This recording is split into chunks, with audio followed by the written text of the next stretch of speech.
Good evening. I'm Jay Maneras, and I'm here to tell you a story about a haunted bridge out in Jonesville, Virginia. The bridge on Route 666. Now you listen here and mind what I'm telling you. Don't go crossing that old swingin' bridge out on Route 666 after dark. I don't care if you dared or drunk or thinking it's just old folks' tales. That bridge don't belong to the living no more. It used to once, back when it was new, built in the early 1900s to get across the river towards the old mill and the holler beyond. Back then, it was a lifeline. Farmers, sweethearts, travelers, everybody used it. But time, she's cruel, and the boards got soft, and the cables moaned in the wind like something mourning. Folks said that bridge remembered every soul that ever crossed it. Then came that night, October 13th, 1939. The air was sharp with rain, and the Powell River was riding high. A local preacher named Reverend Haskins was riding home late from a wake down near Stickleyville. They say he was humming hymns to keep his horse steady when the storm rolled in sudden. He tried to cross that bridge, rain beating his back, thunder rolling like God himself was angry. Halfway across, the planks gave out, and the horse and rider both went down, swallowed by the flood. They pulled his body out 3 days later downstream. He was tangled in roots and weeds, but the horse was never found. And ever since then, folks say the bridge ain't quiet. When the rain falls heavy and the wind turns from the east, you can hear hooves on those boards, slow and steady, and a man humming, "Nearer, my God, to thee." Some nights, if you're fool enough to stand close, the boards will start swaying on their own, and if you look down through the mist, you'll see a lantern glowing beneath, just hanging there over the river, drifting side to side like it's waiting for you to step on. Only once you do, the light goes out, and whatever you hear humming ain't no preacher. Now, it don't matter how many times you tell folks not to poke at the dark. There's always some fool young ones that gotta learn the hard way. Wasn't too long ago, maybe mid-90s, a bunch of Jonesville kids got it in their heads to cross that old bridge come Halloween night. Said they were gonna prove it weren't haunted, just a story old folks told to keep 'em from drinking by the river. There was 4 of 'em, 2 boys and 2 girls, locals all their lives. You know the kind, restless, laughing loud, thinking they're bulletproof 'cause the world ain't broke 'em yet. They drove out towards Route 66, radio blaring, bottles clinking, moon riding low and yellow as a lantern flame. By the time they pulled up to that bridge, the mist was thickening over the water like breath on glass. They parked under that crooked sycamore, and the whole world went still. No frogs or owls, just that river murmuring down below. One of the boys, Travis, I think his name was, held up a flashlight and said, "Well, preacher man, if you're out here, we come to meet you." The others laughed. They always laugh before the mountains answer back. They started across, boards groaning under their boots, cables shivering with every step. Halfway out, the wind shifted, cold, sharp as a knife through wet cloth, and that's when the light started. Not the flashlight, that went dead. No, this was a soft glow coming from under the bridge, same as it always was. Yellowish white, swinging slow, side to side like a lantern held by an unsteady hand. "Hey," one of the girls whispered, "y'all see that?" But Travis just grinned and leaned over the side. Then they all heard it, hooves, slow, steady, chopping on the boards right behind them.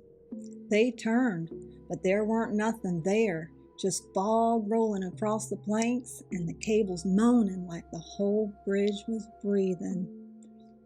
Then came the hum, low, deep, almost a prayer floating right up from the dark. Sounded like words, but old, real old. Travis took one step back, muttering, "Ain't funny, y'all." But the others weren't laughing. The boards beneath him creaked once, then dropped. Just like that, he was gone.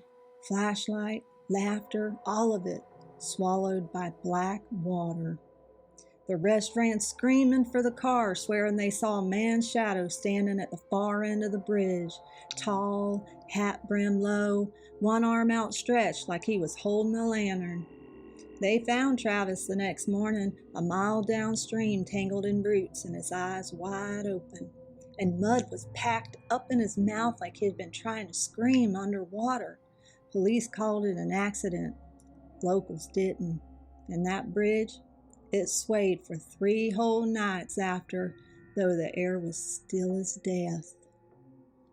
Now, honey, every town's got one woman who remembers more than she ought to. In Jonesville, that was Miss Ada Bell Harper, widowed young, lived in the same weather-beaten house just off the ridge for nearly 70 years. Folks said she could hear the mountain think. She'd lost her husband in that same flood that took Reverend Haskins back in '39 when the bridge near washed away, never remarried, and never left town. And every October, when the nights got cold and the wind started humming through the cables, she'd walk down there with a lantern of her own, said it was to keep 'em company. Now most figured that was just grief talk, but some nights folks driving down Route 666 swore they saw her.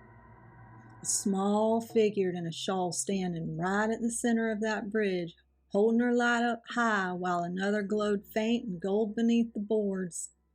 They'd honk or holler, but she'd never turn, and when they'd stop, there'd be nothing there but fog and the sound of water rushing below.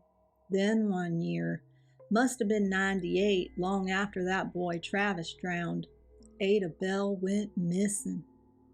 Her neighbor said she left her house just before sundown, muttering that the river was calling his name again.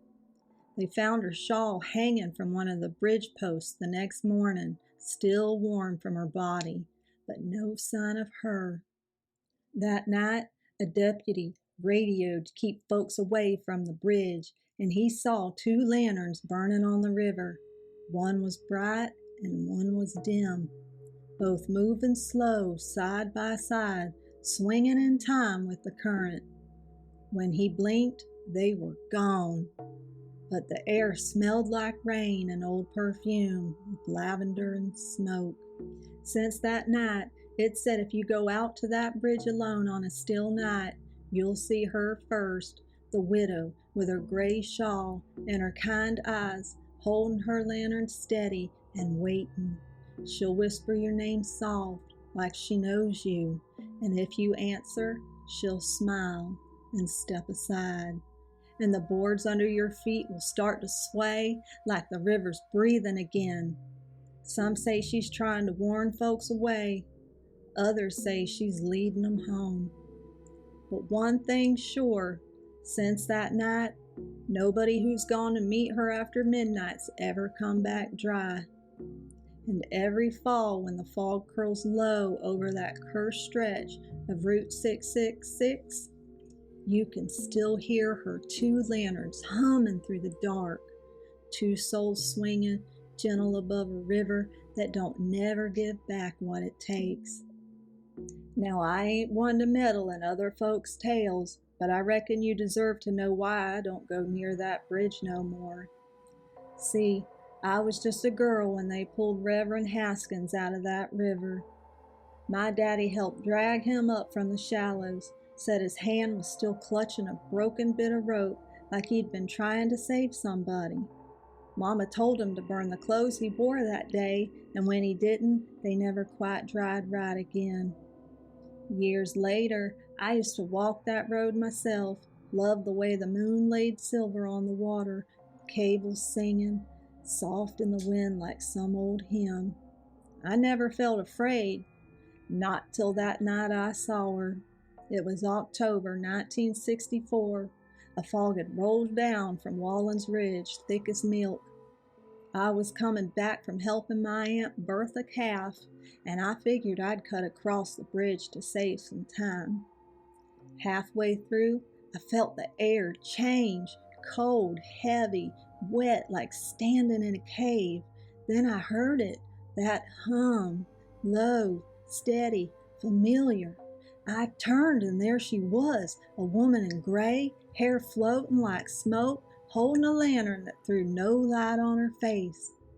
My legs went weak, but my mouth worked before my mind did, and I whispered, "Reverend?"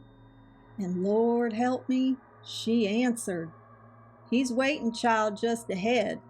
Then she pointed towards the far side of the bridge, and the boards under me began to creak, soft at first, then hard enough to shake the nails. I ran, didn't look back till I hit the road, and when I did, there weren't no woman, and there was no light, just the sound of something deep below dragging its breath slow and heavy. That was 60 years ago now, and I ain't set foot on that bridge since. But I still live close enough to hear it. When the wind's right, it starts to sway on its own, like it's remembering every soul it ever took. And sometimes, when I wake in the middle of the night, I can see it from my window, that faint yellow glow floating just above the river, and another one dimmer following beside it. I reckon that's the widow and her preacher, still walking the boards, still humming that hymn, and still waiting for one more fool to join 'em.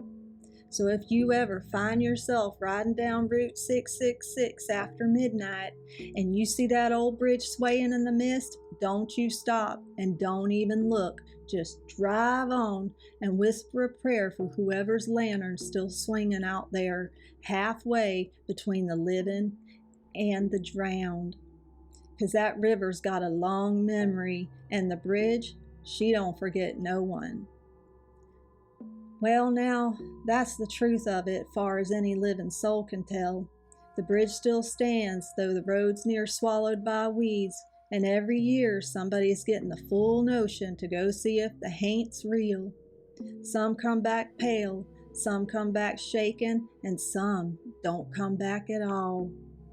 They say the river's deepest right beneath the bridge, black water that don't ever warm, no matter the season.